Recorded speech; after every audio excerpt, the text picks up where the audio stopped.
เจอพึ่งพี่น้องพึ่งรังบักใหญ่เลยรังบักใหญ่เลยรังนี้นะ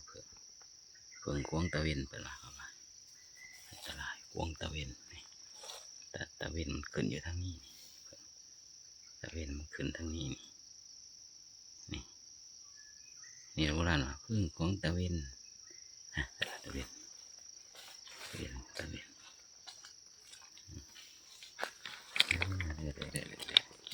ส่งมันนะครับ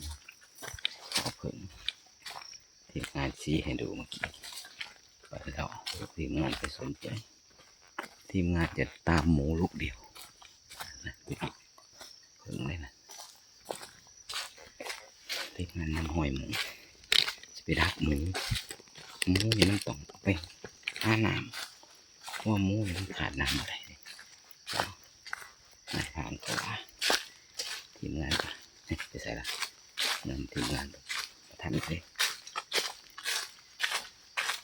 ดูสินะเสื้อปอพเนจร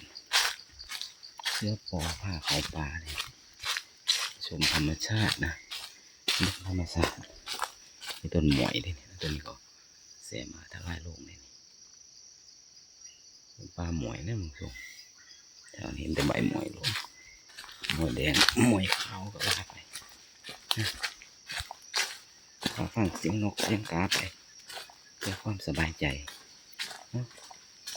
ลมไปฝนที่ตกบ่จะได้ตกประมาณนี้ก็ดีหอม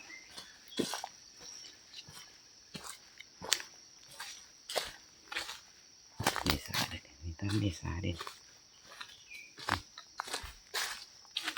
เสียปอคาร์ลอกป่าเดือนเมษาก็ร้อนฟังดูพี่น้องเสียงนกเสียงกา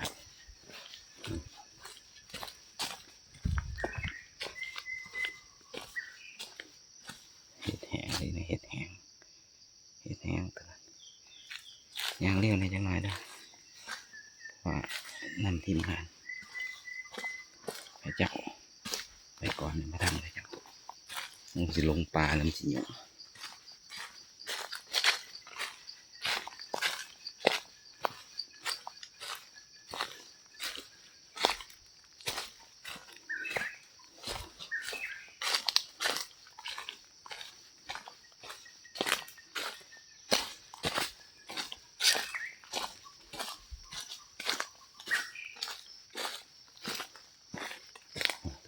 คือตาย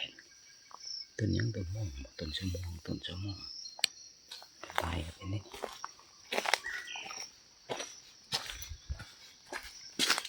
เหยียดนะ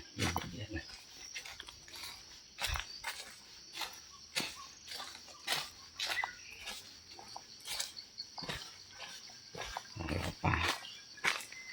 เสียงนกเสียงกาไม่ต้องกังวลนะครับทิ้งไปความไม่สบายใจของป่าสมองกว่าเนาะพูดแรงไม่ได้ทีมงานก็กำลังหาเป้าหมายอยู่